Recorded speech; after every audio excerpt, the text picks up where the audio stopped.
Huh. Well, that's one way to do it, right? So, yeah, we're not looking too bad. Got these plated. Got the underside welded. I really don't know how it looks down there, and I really don't care. There's a weld down there. Got these welded up. Centers across there. Same thing, gonna weld on the bottom side of that one, bottom side of that one.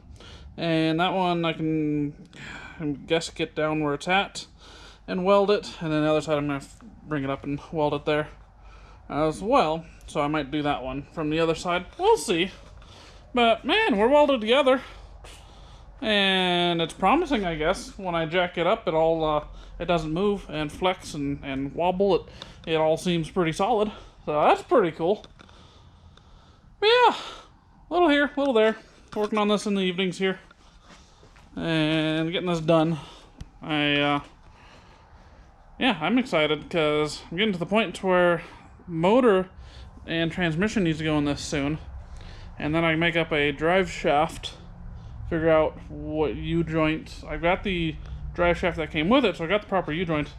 But I gotta see if I can find a conversion joint or make a drive shaft maybe with different U-joints on each end, so it'll go into the Chrysler transmission. I gotta figure that one out anyways. But yeah, get motor transmission in this thing, and at some point soon-ish, this is gonna be a basically a running and driving go-kart. So I'm gonna have to take a spin around the block with it. And maybe go do a donut or two in the field. But then it's really exciting because hopefully I'm not too far off here. Motor, transmission, driveline, exhaust, all that's going to take a little bit, but soon-ish, like I said, hopefully I can get the body in here, get that 68, and start cutting that rusty floor out of it. So it's already doesn't have a trunk floor and rear frame rails. Those are all completely gone and cut away. When I bought the car, the leaf springs were pushed through the rear floor, so I started rust repair on that one, just basically cut everything out, and that's where that one stopped. But I gotta finish basically cutting out the entire floor. I'll cut out the, I think, inner fenders up front and frame rails, and I'll leave basically just the cowl shell is what the kind of plan is. And I'm not sure how it's gonna line up with this guy, if, you know, my proportions, we'll see.